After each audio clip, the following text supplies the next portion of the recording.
أعوذ بالله من الشيطان الرجيم بسم الله الرحمن الرحيم الحمد لله رب العالمين الذي هدانا لهذا وما كنا لنهتدي لولا أن هدانا الله والصلاة والسلام على أشرف الأنبياء والمرسلين شفيع ذنوبنا وطبيب نفوسنا وحبيب قلوبنا أبي القاسم محمد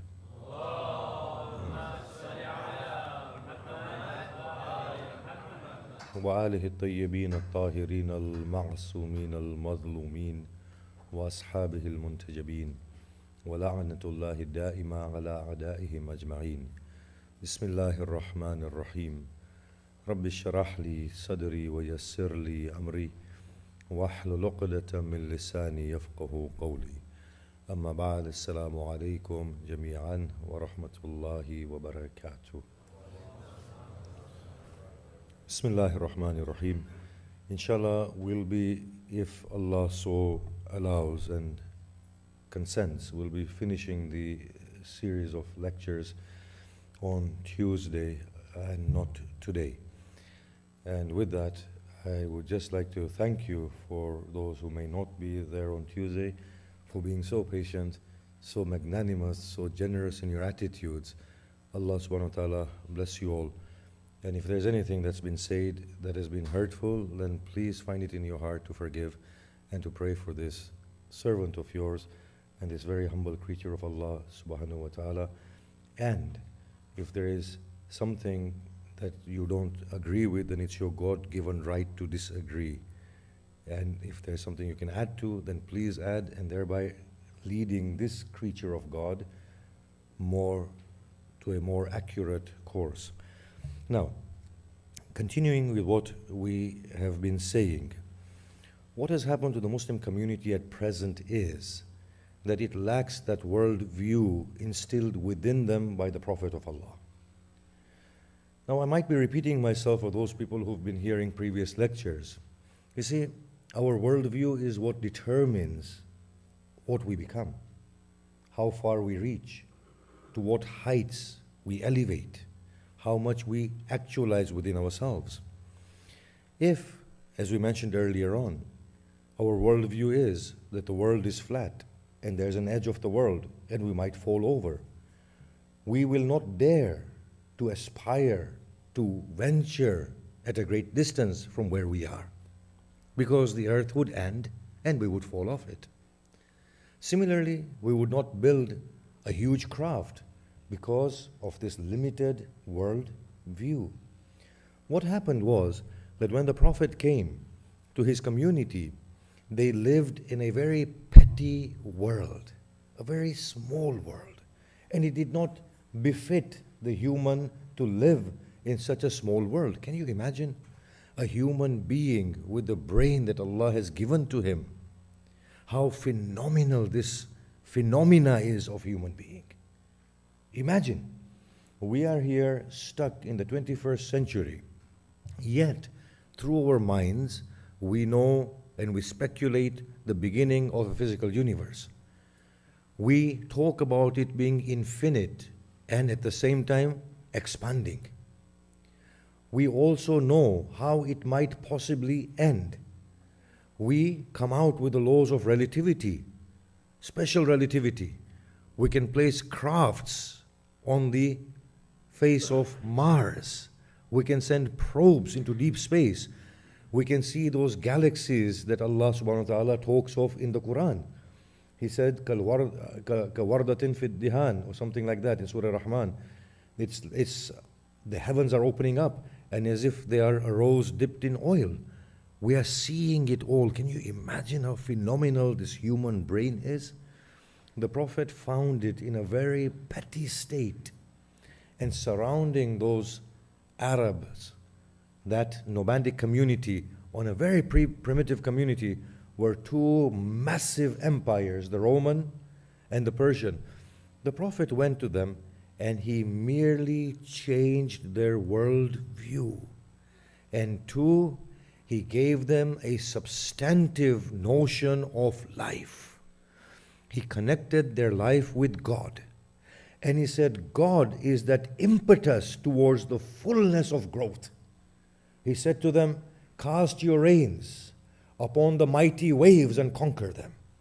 The Quran says, لا تنفضوها إلا بسلطان. You will not be able to go into the heavens save with great authority. So go into the heavens.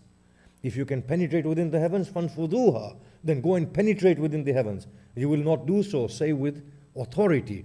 He filled them with that audacity. He gave them their human existence in a very substantive manner. He instilled within them the confidence that they ought to have had within them.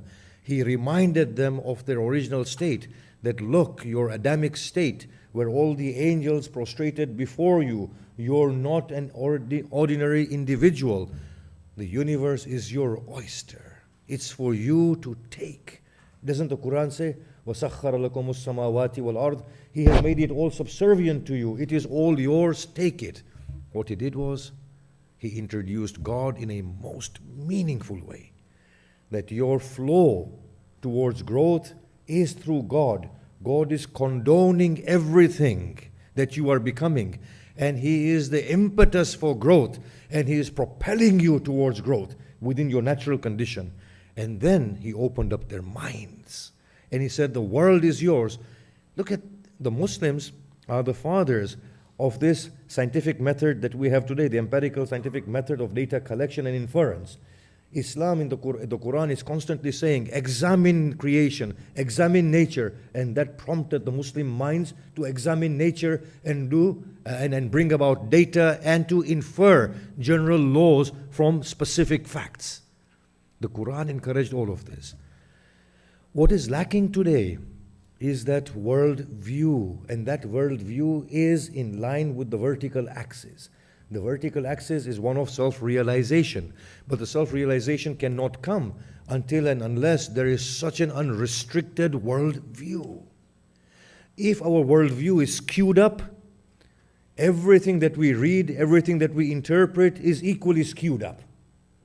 Now I often give this example, that the Quran was a book that when it came to the nomads, the warring people, the warring factions, the people who rejoiced at the spilling of blood, burying their daughters, cheating and exploitation of others, it reformed them and made them into angel-like people, angelic people. Today, Zakir Naik reads the same Quran and condemns the majority of the Muslims, let alone humanity, to the pits of hell. The same Quran that gave life, that liberated people, that bonded them in fraternity and brotherhood, that gave Christians and Jews equal spiritual ranks and natural harmonious coexistence within the Muslim society, that same Quran being read by a Muslim today is condemning not only the majority of the world, but its own Muslim followers to the pits of hell. Why is that? The Quran is there for me to read and for me to receive whatever I want to receive from it. If you give the Quran to a 9-year-old, they will understand one thing. To a 20-year-old, they will understand another thing. To a 40-year-old, they will understand another thing. Yes? It's supposed to be like that. So it is the reader who will receive from the Quran. So the reader is the primary one. Me and you are the primary subjects. The greater we are, the greater the Quran will yield for us. The narrower we are, the narrower the Quran will become for us. We don't read the Quran, we read into the Quran and we impose upon the Quran. It's our condition that dictates what the Quran will tell us. At the absence of that worldview, everything becomes skewed up. Now you might be thinking, where is he going with this prelude? And it's beginning to sound quite nice, isn't it? Salawat.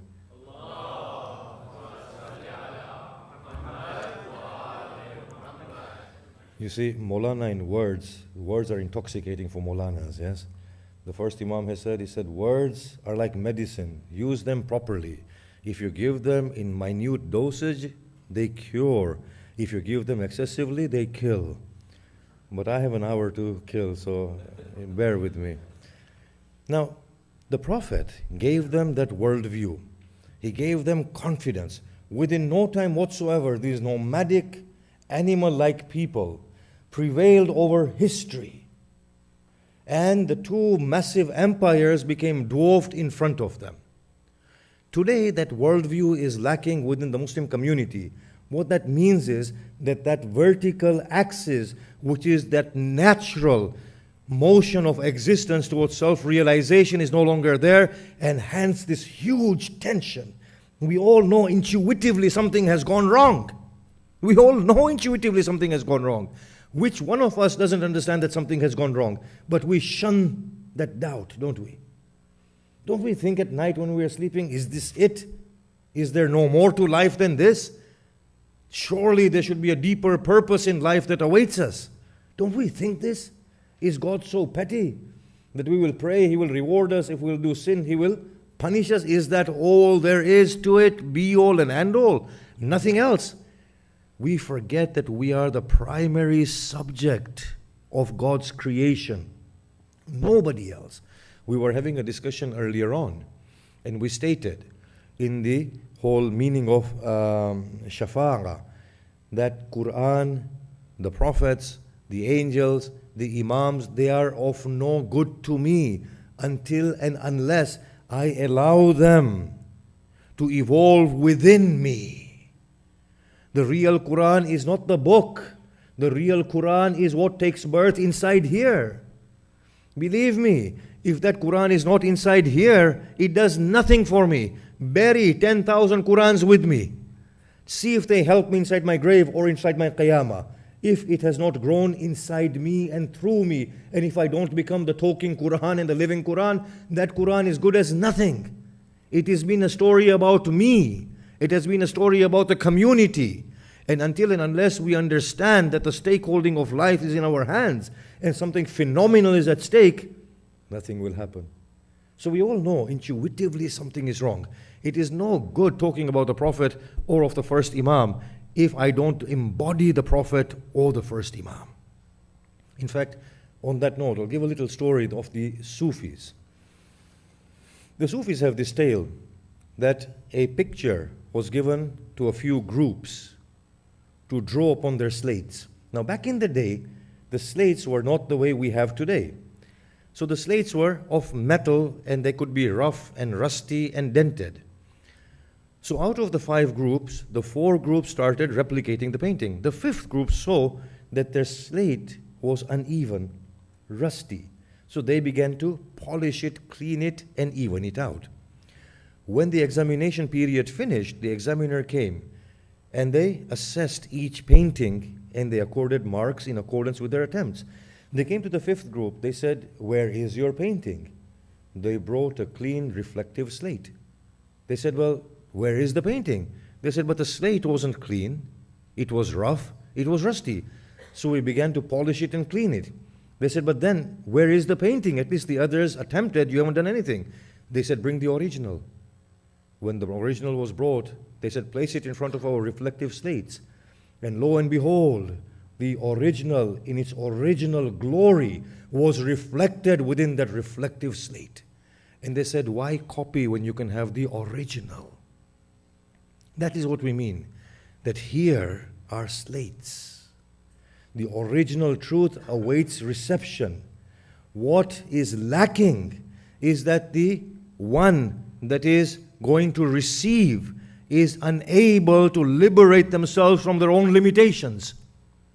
What is missing within the Muslim community now is that lofty sense of goal and existence and confidence in Allah subhanahu wa ta'ala. Now, I'll point this out as we go on. We have a hadith prior to the coming of Mahdi salamullah alayhi.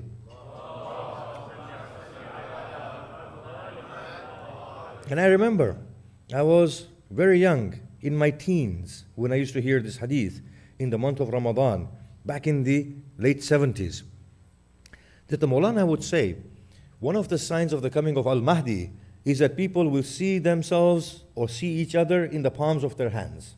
And I used to think, wow, it will be a miracle that the Mahdi will bring. Little did I know that the hadith was talking about the state of technology. And then, of course, mobile communication came into existence, and now we see each other in the palm of our hands, don't we? Now, if the mind of the community was proper, they would have seen this hadith and they would have thought to themselves that something like this is achievable. All we need to do is to strive and discover how it is possible. It's a physical, it's not a logical impossibility. It's a futuristic physical possibility. Imagine the edge the community would have had on the rest of the world. Who has such hadiths available? When did the Japanese come across mobile communication? Who was it? Well, whoever they were the real followers of Al-Mahdi. Because whenever they invented that, the era of Mahdi grew closer. Imagine if we had understood with the right worldview, a right vision of progression, completion of potential, exploration of the infinite possibilities of nature, we would have discovered mobile communication 200 years before anybody else, and we would have assisted the growth process of the whole world and the process of our own actualization. Imagine the hadiths of the first Imam, the sixth Imam, about the stars, about the galaxies, about the formation, about travel in space. Imagine if our minds were right, if we had that befitting worldview, where we would have been by now. The lack of worldview. That is something that is missing within us. Now, we stated that ahkam, which is the regulatory system, was only placed there to assist with this process of self-realization, of self-actualization. The ahkam were only meant to promote growth.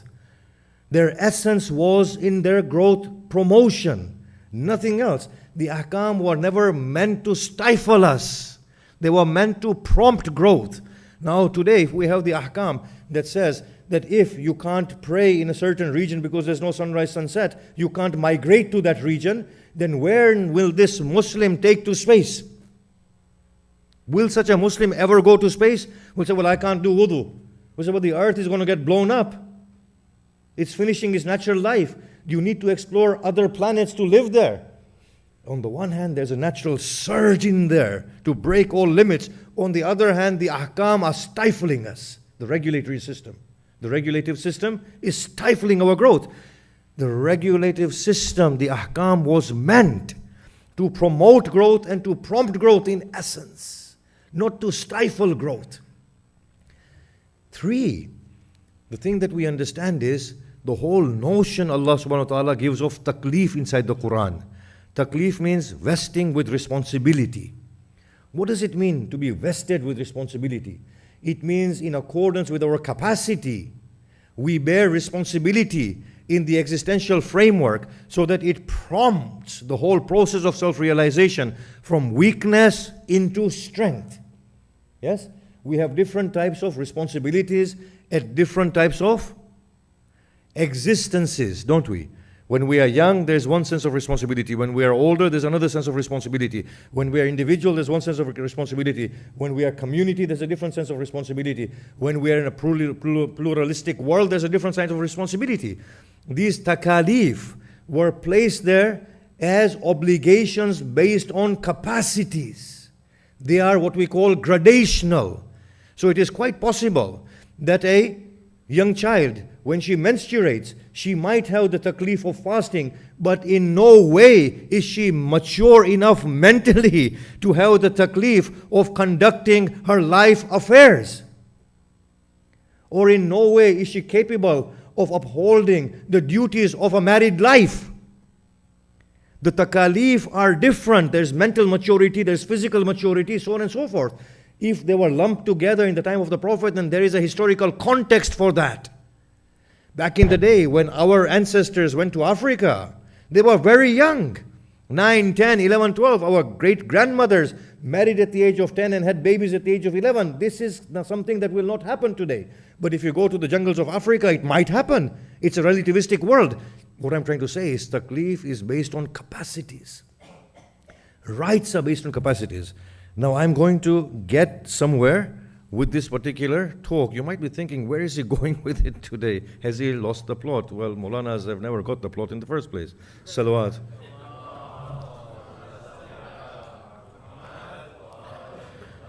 So now, taklif is responsibility.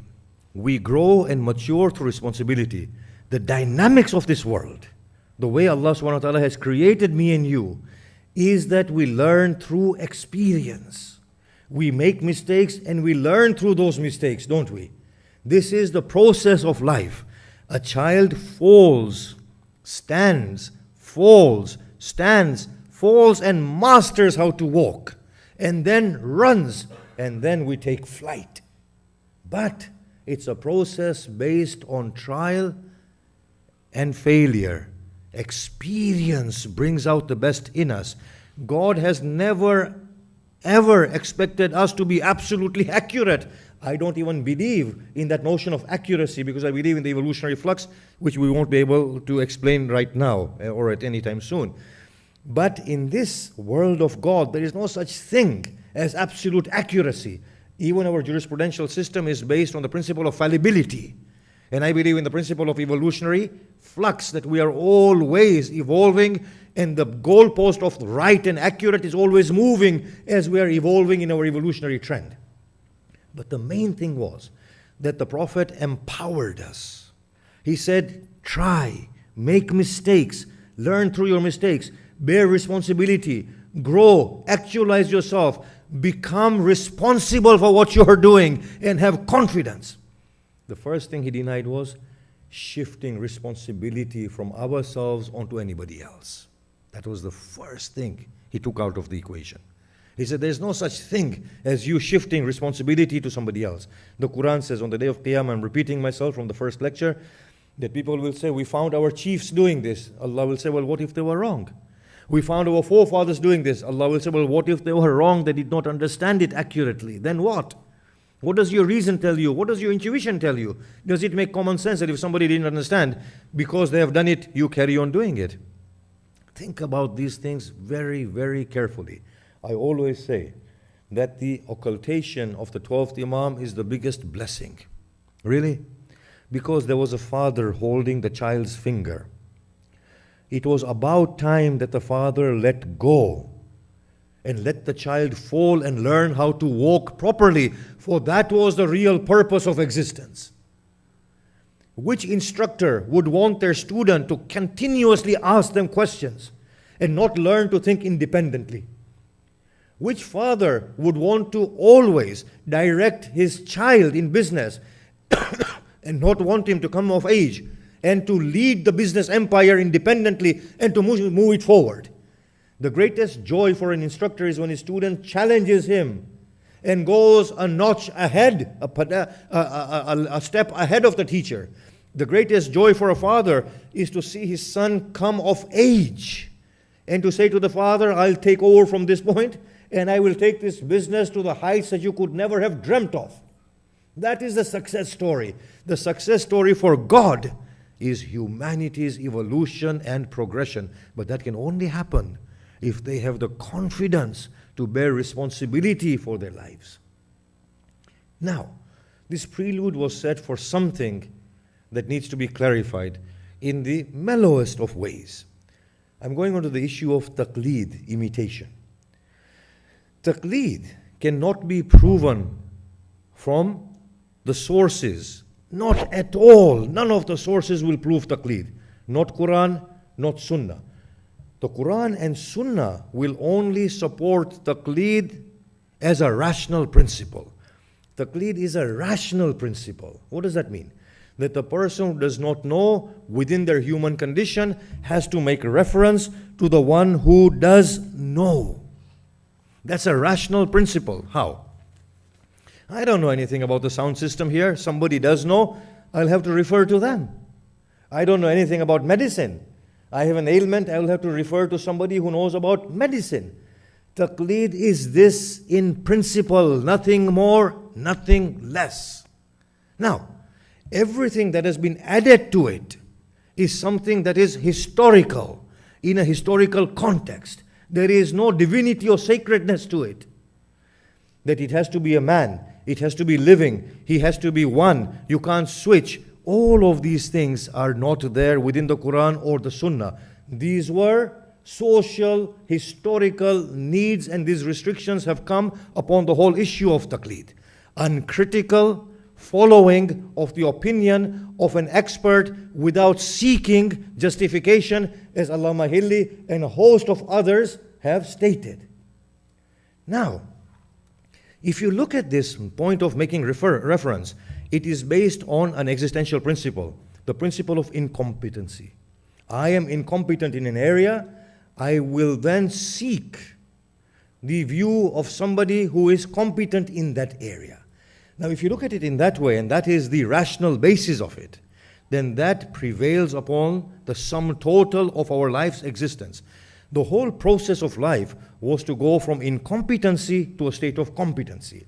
And whenever we acquire competency, there will be that sophistication that the human community acquires, that it will again multiply the state of incompetency. So it's an ongoing process. Can you see that? There will never be a time where we do not need to refer to others or to each other. Yes? So the more competency we acquire, the greater will be other areas of incompetency. So now, when we acquire competency in a lot of areas, we will become incompetent in astrophysics, let's say, in genetic sciences, for example, in neurosurgery, in quantum physics. So there is that incompetency that we need to then refer to the experts of that field to understand what is happening there and how we need to modify ourselves in order to be productive. Now, on that note of competency and incompetency, the community has to take the stakeholding of the collective life. They have to make their own decisions themselves to the best of their understanding, and then go forward with it, and in hindsight, revise themselves and make better decisions. There is no question of shifting the responsibility of making decisions on the shoulders of another. I have a social capacity in which I am one of many. That incompetency requires for me to become competent in my social capacity or communal capacity. I have a domestic capacity. I really do need to make decisions within my domestic capacity. I have an individual capacity. I'm incompetent. I have to acquire a state of competency because that's the natural flow. Now, this process of having taklif, responsibility at every level of existence, is a process which is a human existential process in every society. There are pressing moral issues for which we need to make decisions. We can't refer to anybody else because we have been given the insight into our own community, which is better than anybody else's insight. Today in the West, definitely we can say this, that if there is money in the name of khums, invest it to produce more money, to see to the needs of the poor people. Who in their right mind would not come to this judgment within this world or this part of the world, that you cannot just give money out endlessly, but if you can make money, produce more money, and make the whole community self-sufficient, then why should you not do that? That's a better option. That is the level of competency that is acquired, that is required by God, that the people come to that level of competency. So bankers, people in business, commerce, they should be putting their minds together and taking these decisions. When it comes to doing 3 Eids in one household, the community is vested with responsibility of taklif. They know that the community has to be one and united. The Muslims of the area have to be one. How can they shift that responsibility on the shoulders of another when they intuitively know that it is their duty? And they have to take bold decisions in that area, because intuitively what is being told to them and what is their existential state are conflicting, and they can't shift the blame on anybody else. So now here comes the problem. The definition of taqleed, the function of taqleed. We are told by Qadim Tabatabai Yazdi that in order to execute duty accurately, you have to be one of 3. Either a competent jurisprudent or legist, or act in accordance with caution, or be a muqallid. Fine. If you're a muqallid, then without taqleed, none of your actions are valid. Neither the ibadat of wajibat and muharramat, mustahabat, makruhat and mubahat, nor in contract. This is his statement in Al-Urwa Al-Wuthqa. Now here is something that I want to ask, genuinely ask, yes? If we talk about the broader framework that we've been expressing throughout, the broader framework of the vertical axis and self-realization into a state of godliness, individual and collective. If we look at that framework, what is the meaning of accuracy? Now I'll explain Tabatabai's, it's a brilliant argument that he brings. I'll bring in Tabatabai's reasoning. Why? Why isn't anything valid without taqleed? His reasoning is that when you do ibadat particularly, you make the intention of qurbatan ilallah, don't we? We say, I do this in order to seek proximity to God. Now, he analyzes this. Before you can make a bold statement that I perform this act in order to attain closeness to God, you have to have the knowledge base to know that this thing is required by God and it is taking you to God. And if you don't have the knowledge base, then you can't make that intention in the first place. So in order for that intention to be accurate, either you have to know it or follow somebody else who does know it. That is his argument. Yes? Now let us go through this little by little. You see, contracts, buying and selling. If I go to the shop and if I were to buy a bottle of milk, what would be the accuracy of that contract? Would it not be the exchange of ownership? The exchange of ownership will mark the accuracy of that contract, wouldn't it? Not the taqleed that I do of somebody or I don't do of somebody. The exchange of ownership in itself is the accuracy of that contract. So, the efficacy of a method is proven by the effect of the outcome of that method. So in this place, there is a price tag that this bottle of milk is 99 cents. Because in UK we never have a full pound, yes? It's always 99 pence. Because then the mind always thinks it's less than a pound. Yeah? And then there's a charity tin in which you put the 1 pence. So anyway, 99 cents. So we see 99 cents, we take out a dollar bill, we give it, we take the bottle of milk. That transaction does not require any taqleed. It is a valid transaction through the effect of shifting of ownership. Now when it comes to ibadat, how can we make an assertion that my salah is not valid? We stipulated the yardstick of validity of action in accordance with the vertical axis, didn't we? We stated that religion is an expression of God-human relation, where God marks the utmost point of aspiration of growth, and God marks the intimate process of growth. And the end game is that the human being becomes more God-like and spiritual morality. That was the whole purpose. And the ahkams were geared for the attainment of this end game, or the purpose of attainment of that godliness. So the ahkam were form, attainment of the godliness was essence. So in that scenario, what would be the accuracy of salah? The accuracy of salah would be in the outcome of the act, not in any intention that we make of doing somebody's taqleed before we pray. So the first imam was asked, how do I know that my salah has been accepted? He recited the verse of the Quran, Inna salah tanha anil fahsha'i wal munkar. Allah says that the prayer removes you from that which is unchaste and that which is reprehensible. So if after salah you find that you've become a better person, a more spiritually moral person, then your salah has been accepted. You have drawn closer to God through that prayer. So I will say, despite doing taqleed, if a person prays 100 rakat and does not become a better, more human and a spiritual individual, that salah has not been accepted.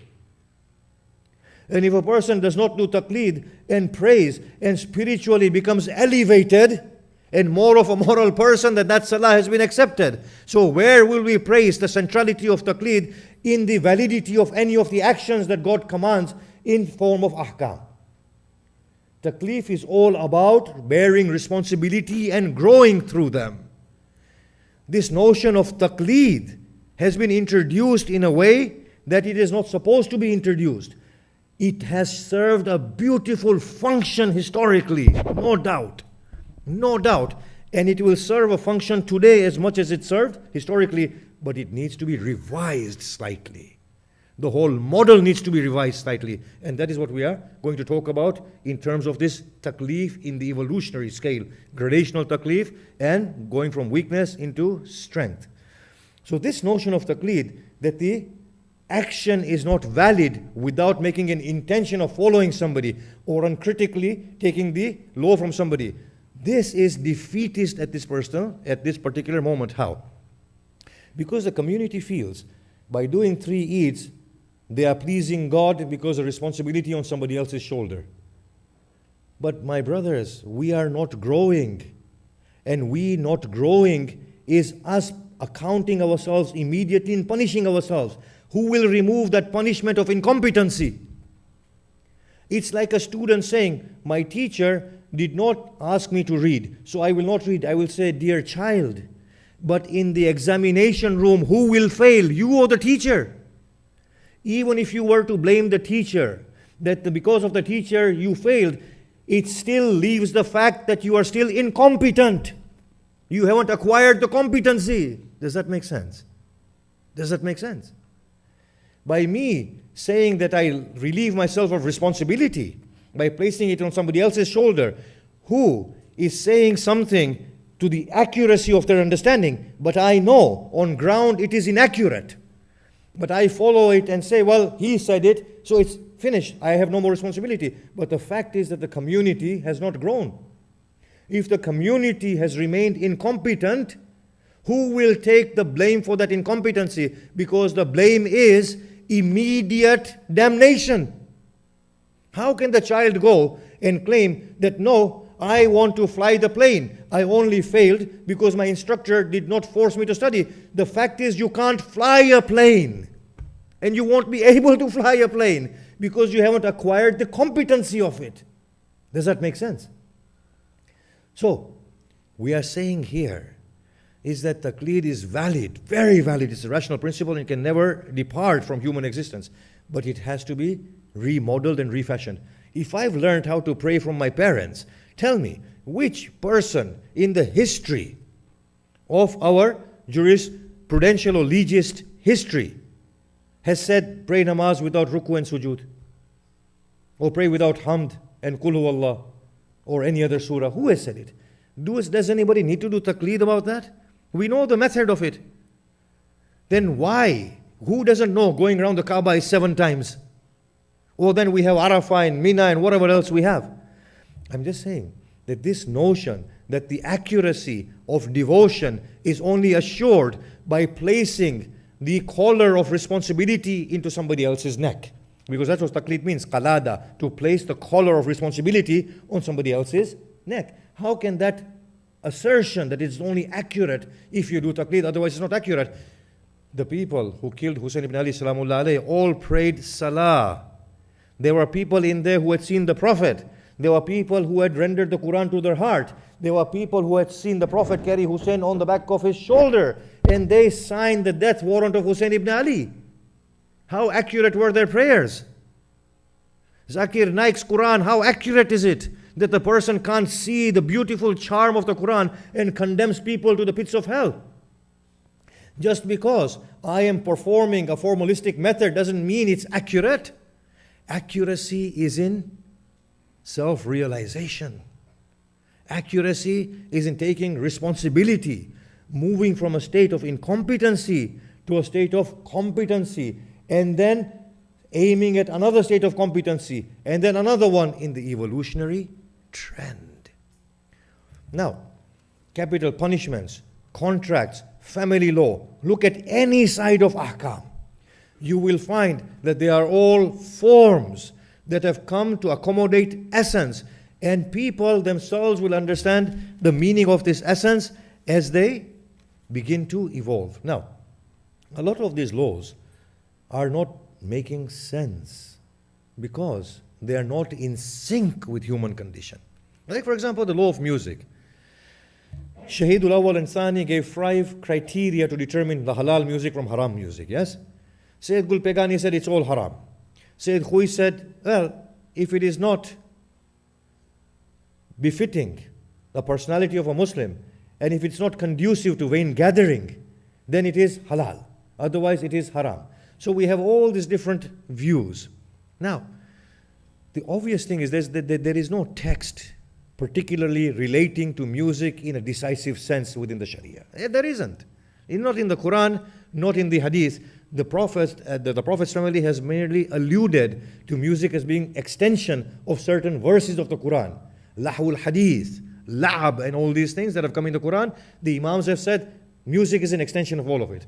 But we know now through our human condition, through the learning, psychological studies, yes, that music, certain form of it, is something that is not compatible and conducive to human growth.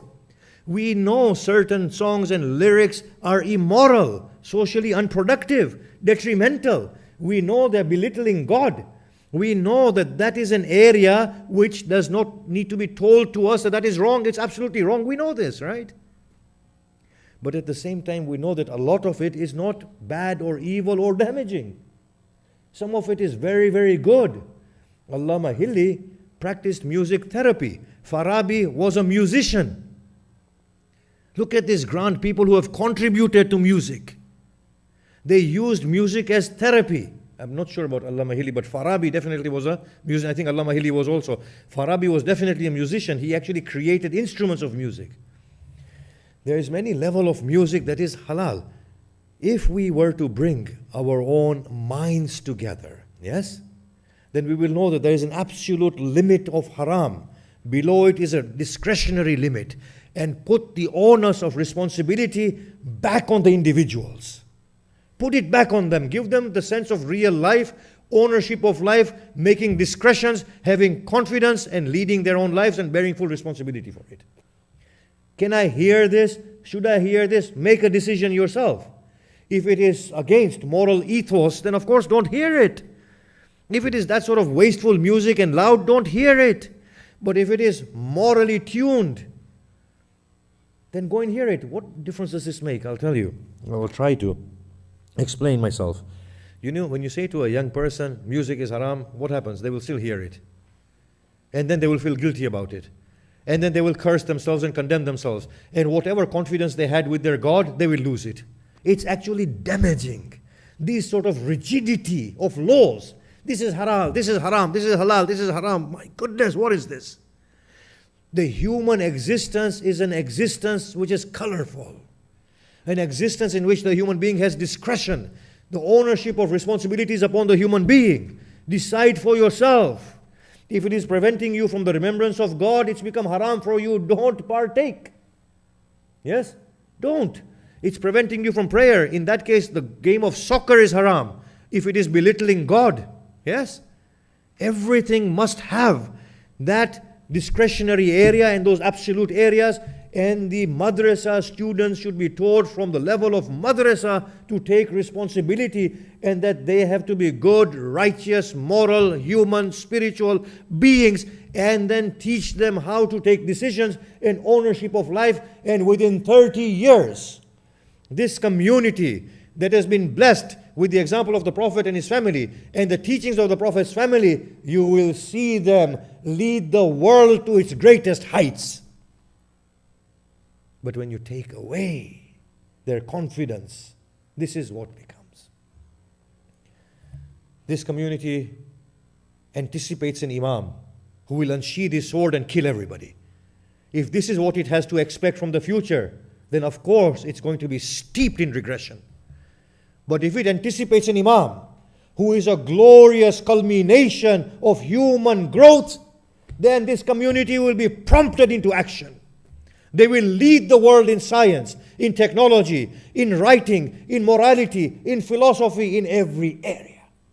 In astrophysics, in cosmology, in mathematics.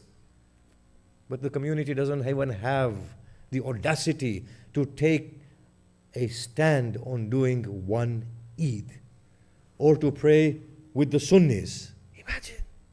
Imagine. It was never meant to be this way. Now, I'm just going to point at this now, and I said we'll conclude on Tuesday. So please all try and attend. And now I'm being very optimistic. Salawat.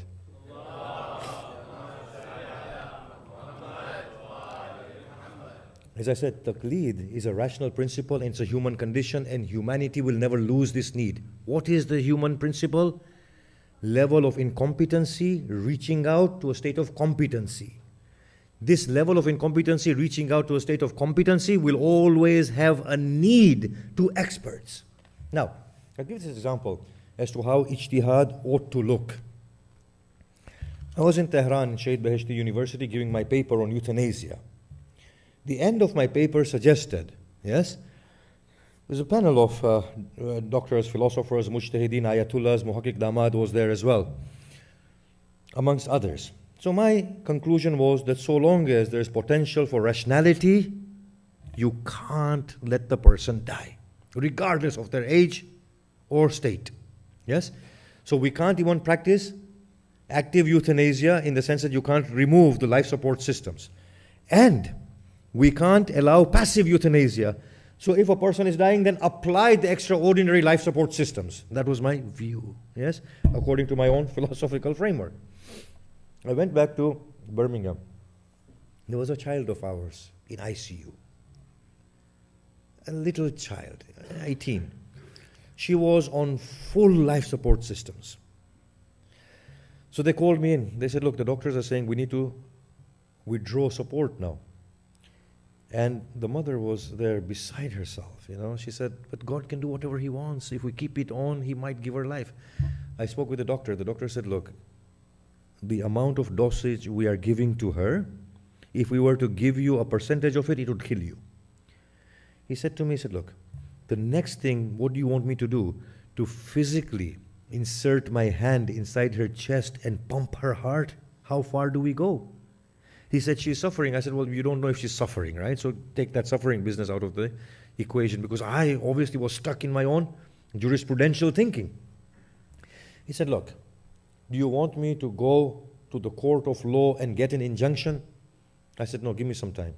He said, I'll give you some time. Go and think about it quickly, because this is unjust for this child. So now it's a double-edged sword. What is a double-edged sword? If euthanasia is haram, and we conduct it, the mother will never forgive herself, because she will always be thinking that if only we had extended her life for a day, God might have intervened. Yes? On the other hand, if euthanasia is allowed under such circumstances, then she will live with the guilt that why did we prolong her suffering for so long? It's very different when a mother sees their child suffering, right? Their compassion prevails and says, let them go now, I can't stand them suffering, yes? So it's a double-edged sword. And this double-edged sword is created by me, giving her my fatwa. Can you see that? Or people like, that's what I meant, generic me, yes? Giving the fatwa. So I said, give me some time. The child died within that time, and that was the greatest mercy. It was the greatest mercy of God that the child died, because I could not have come to a decision. Then I revised my whole system of thought. In cases like euthanasia, for example, just taking an example, medical case, you need the input of people who are experts at medicine, at care, aftercare, philosophers who understand the meaning of suffering, because that features prominently in my own philosophy. What is the meaning of suffering? You need a mujtahid who makes pedantic, who conducts pedantic reading of the text and brings their views out. We need philosophers operating in a greater framework. This is the process of integrating the richness of human learning. And that would be then the instruction to go forward. And the way it will look is that this is the absolute area of no or yes. Rest of it is in your discretion. You have to make that choice and take the ownership in accordance with your own particular situation. There aren't any laws that govern every situation. That is how the model should look. Similarly, in banking and finance and monetary issues, we need bankers, commerce-minded people. We need economists to come together with somebody who reads the texts together with philosophers who come together and say, look, this is the absolute area of yes and no, the rest of it is discretionary, so that the community may flow in competency, from incompetency into competency. Now, I know this might have appeared a bit strange and my time has finished, but please make referrals to the Quran and the early history and the history of the Imams. You will never find this notion there. People used to go to the Imams and they used to say, who can we refer to? And the Imams used to point them in the direction of several Sahaba, any one of them, they would say, yes? Hui discusses brilliantly the beginning of ijtihad and the form of taqlid from the verse of the Quran. It's a brilliant deliberation, but that is in its embryonic stage. As the human community evolves, acquires greater sophistication, everything evolves and everything becomes more and more sophisticated. I'm just going to point at one last thing right now, that when a fatwa conflicts with something which is intuitively correct or incorrect, then intuition will prevail. So in the 70s, when we had these fatwas that we can steal from the British community, they were intuitively incorrect. For anybody to follow that fatwa was committing a crime against God. Because intuition says I can't steal from anybody else, no matter what the fatwa says, yes? If anybody wants to follow a fatwa of 3 Eids, intuitively it's inaccurate. The community would have to decide that no, we have to do one, whatever parameters we set. It is the night of Ashura, and we advance into the narration of Hussein ibn Ali. On this night, we are told, Imam Hussein asks Abbas and says to Abbas, seek permission from these people to give us respite for a night, for you know how dear it is to Hussein's heart to worship Allah and to devote myself to God, and I do not have beyond this night. The narration states that when the army of Ibn Sa'd heard the way in which Hussein was devoting himself to Allah, so many of them defected the army of Yazid. Many fled the wilderness of Karbala, and some came and joined forces with Hussein ibn Ali. And that devotion and the sound, the humming of devotion could have been what finally turned Hur from his position. The night is progressing. Zainab's heart is filled with anguish. From Zain al-Abidin we have this narration that Zainab stood at the door of the tent. Hussein awoke abruptly from his nap and he said, O time, woe be unto you as a friend. For how many have awoken in your bosom as friends, only for you to conceal them beneath the earth by nightfall. When Zainab heard this, she began to cry and slap her face. She said, "Oh brother, you are pronouncing your own death." He said, "Oh sister, bear it with patience. Whatever is to prevail shall come to pass." The night is progressing. Zainab's heart is filled with anguish, with pain and with fear, almost begging God, "O Allah, do not let the sun rise this day. Let the dawn never see this earth, so that my brother never has to face the fate awaiting him." There comes a point when Zainab's heart can no longer withstand the anguish. She wishes to see her brother. She advances to the tent of Hussein. When she sees the tent unguarded, she is filled with rage. How dare Abbas and Habib leave my brother unguarded on such a sensitive night? She lifts the cloth of the tent and she sees Hussein in quiet devotion. Hussein is praying to Allah in a secret conversation. In rage, she turns from Hussein's tent. "Indeed, I will admonish Abbas about this." As she approaches the tent of Abbas, she hears sound emanating from the tent of Abbas.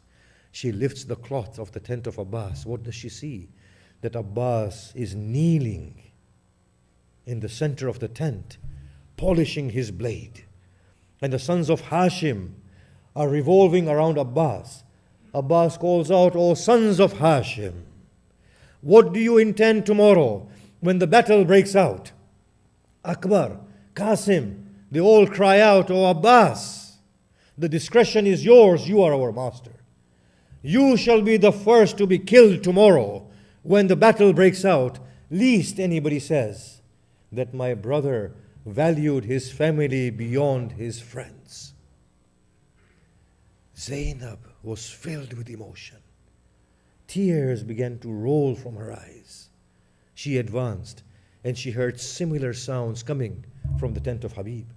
She lifted the cloth of Habib's tent. What did she see? Habib was in the middle of the tent, knelt on the ground, polishing his blade, and the Ansar were circling Habib. Habib cried out, "O man, why have you divorced your wives? Why have you abandoned your towns? Why have you come here on this night?" They said, "O Master, O Habib, the discretion is yours. Command and you shall find us obedient."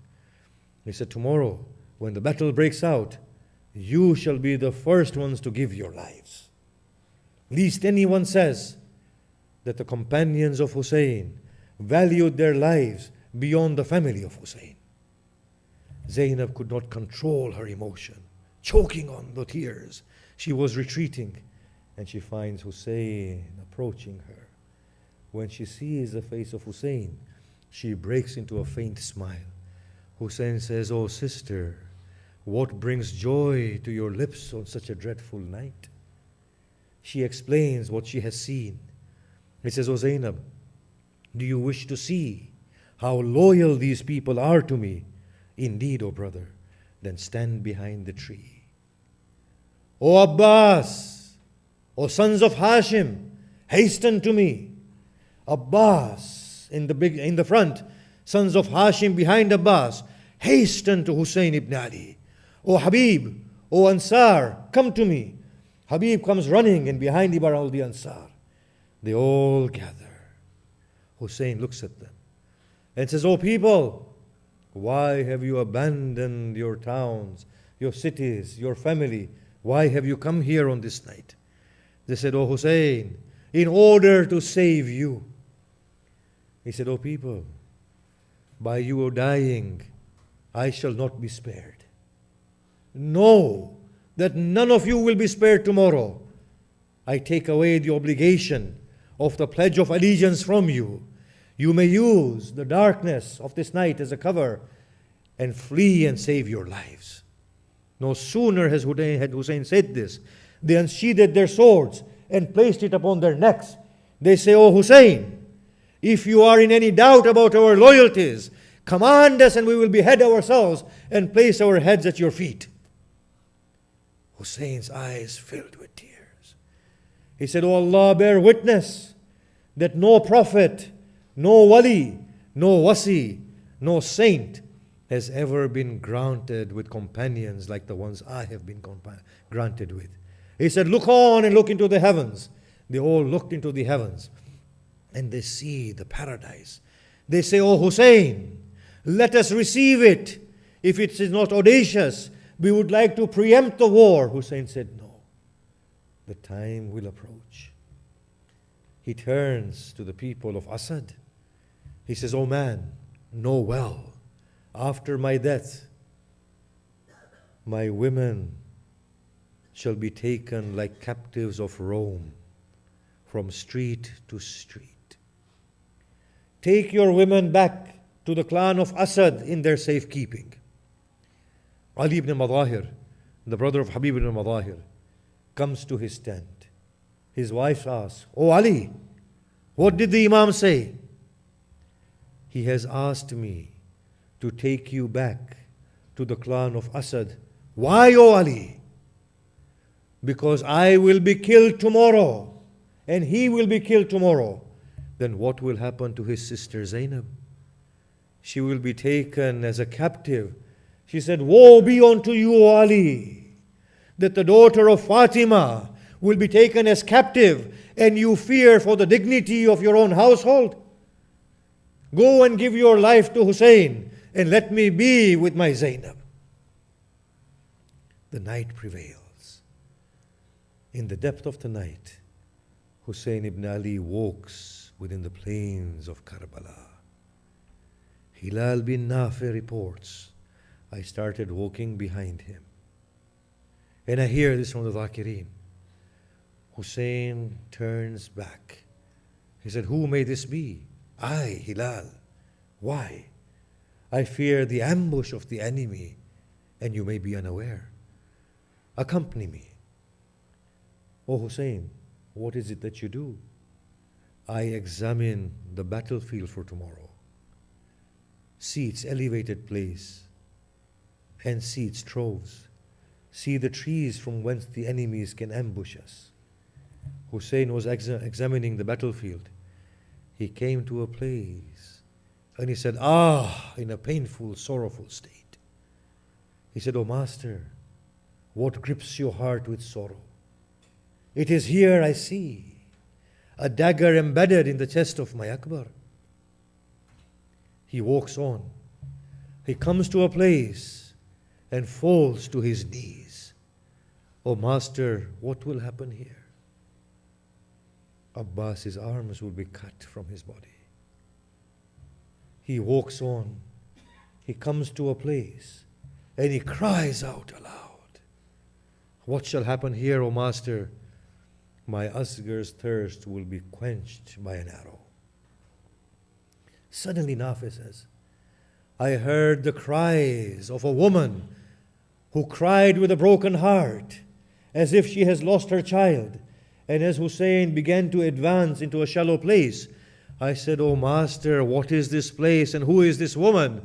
He said, this is the place where your master shall lose his life, and this is my mother who weeps for me. The day of Ashura comes to pass. The friends of Hussein are killed. The family of Hussein is killed. Hussein comes, makes way for his final battle. He looks inside the tent of Abbas and says, La hawla wa la quwwata illa billah al-ali al-azim. Yearning for his Abbas, but he finds him not. He looks ahead and he says, O sons of Hashim, O friends of mine, what has become of you?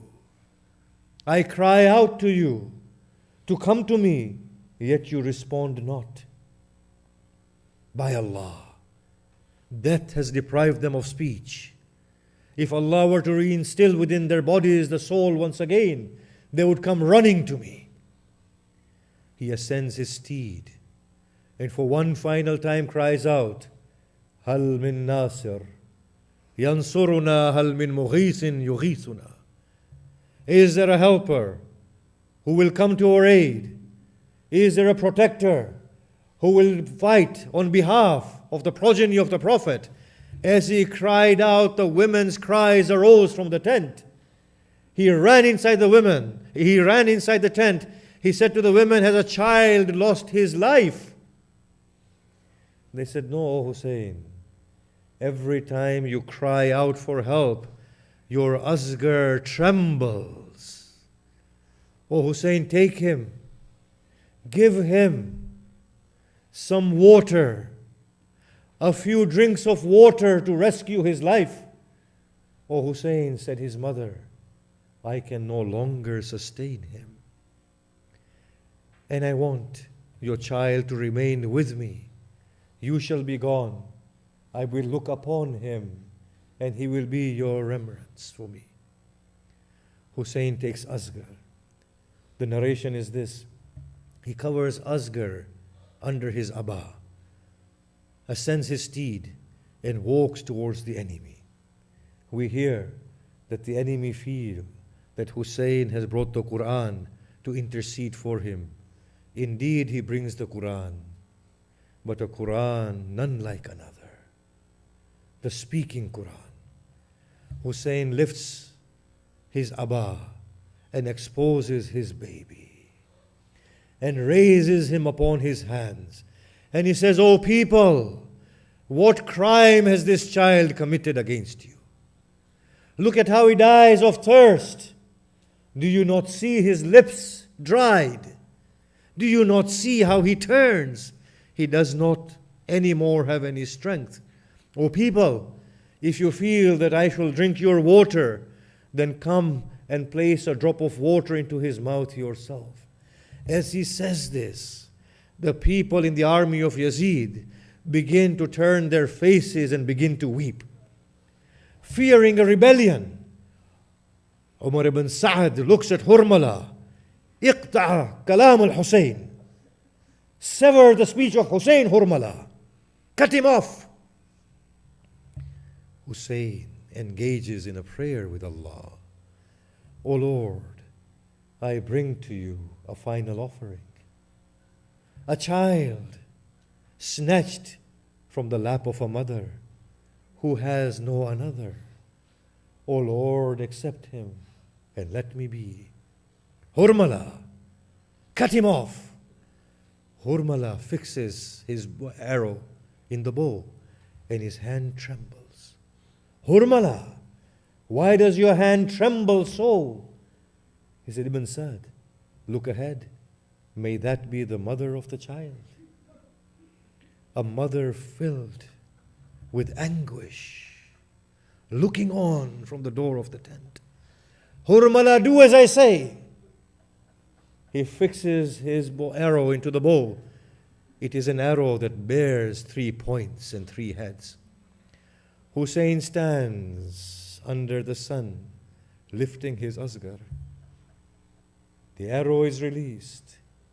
Hussein is engaging with his Lord. The arrow pierces through the air. Hussein stands looking to the sky. Asgar turns upon Hussein's hands. His head hangs by the skin of its neck. It cut the child's neck from ear to the ear. As Asgar turns upon Hussein's hands, Hussein loses his senses and ability to reason. Hussein is unaware as to what has happened. As the warm blood oozes from the severed neck of Asgar and falls into the palm of Hussein, the warmth of Asgar's innocent blood brings Hussein back to reality. As he sees his child, he begins to tremble uncontrollably. He calls out, O Lord, O grandfather, O Ali. As he trembles, I will say, Hussein, if you are calling towards Ali, your father, the one who unhinged the door of Khaybar, call him not, for he cannot withstand the weight that you bear in your arms. Hussein looks towards the heavens. The heavens turn their face. He looks towards the earth. The earth trembles beneath his feet. He cups the blood and applies it upon his beard. And he says, O child, like this shall we be raised in front of your grandfather and my father. Hussein is trembling. He does not find the resolve to move. He cries out, Inna lillah wa inna ilayhi raji'un. Ridan biqada'ihi wa tasliman li amri. He moves forward, then stops, then moves backwards, then moves forward, then moves backward. I will say, O Hussein, have you not carried the severed arms of your Abbas? Have you not extracted a dagger from the chest of your Akbar? Have you not carried the torn body of your Qasim? Oh Hussein, this is but a baby. What weight does it have? Hussein looks to me and says, oh man, you do not understand. There is a mother that awaits him. How may I return this trust of a mother to a mother in this state? The heavens open and they call out, oh Hussein, give him to me. I have a mother waiting for him. Go ahead, O Hussein. Hussein advances. As Hussein advances, Sakina runs. And behind Sakina is the mother of this child. As Sakina and Rubab approach Hussein, she says, oh master, hand me my child. As he lifts his cloak and she sees what she sees, she says, "Oh child, do children like you be slaughtered in a way camels are slaughtered?" ألا لعنة الله على القوم الظالمين. مات من حسين.